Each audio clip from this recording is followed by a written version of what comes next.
Ito na yata yung pinakamagandang lugar na aking napuntahan dito sa South Cotabato.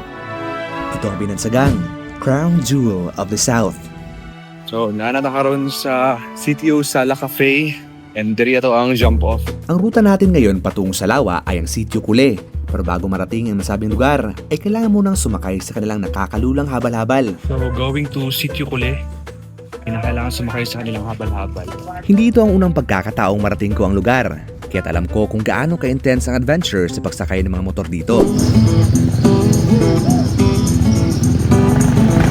Hindi pa nagsisimula ang hike, ngunit parang hihingalin ka na sa biyahe. Pato Magulon, this is one of the experience na dapat na-experience niyo.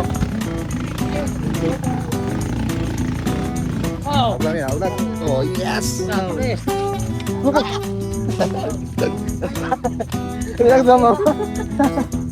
Okay, so mundi ka na tayo doon. Grabe ang experience. Madam, musta naman ka, madam?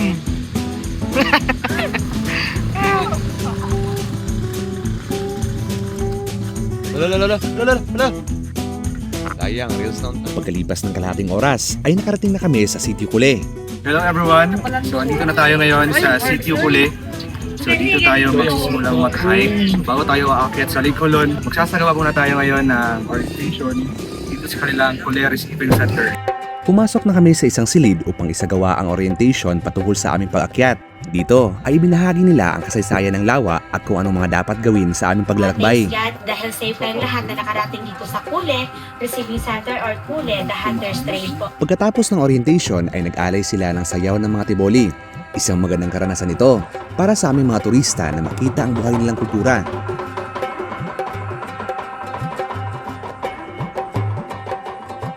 Magsisimula kaming pamakyat. Bago namin marating ang Lake Colon ay kinakailangan namin maglakad ng 7 kilometro. Pabago-bago ang lagay ng panahon dito, kaya dapat handa ka sa anumang sitwasyon.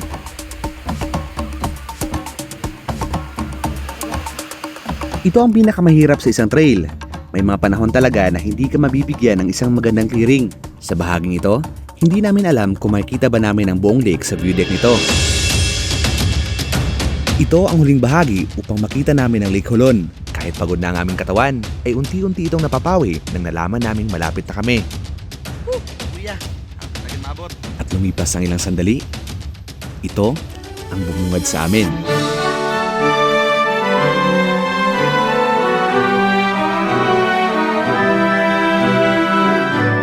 Medyo mahamog sa view deck kaya't naghintay kami ng ilang sandali. Pero hindi ito nagtagal dahil agad ding ipinakita ng Lawa ang tunay nitong kagandahan.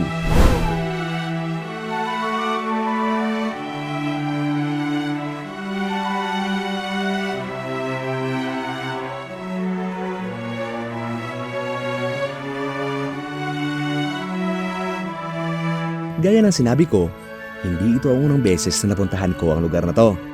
Pero alam nyo, walang pinagbago ang aking naramdaman nang makita ko ang nasabing Lawa.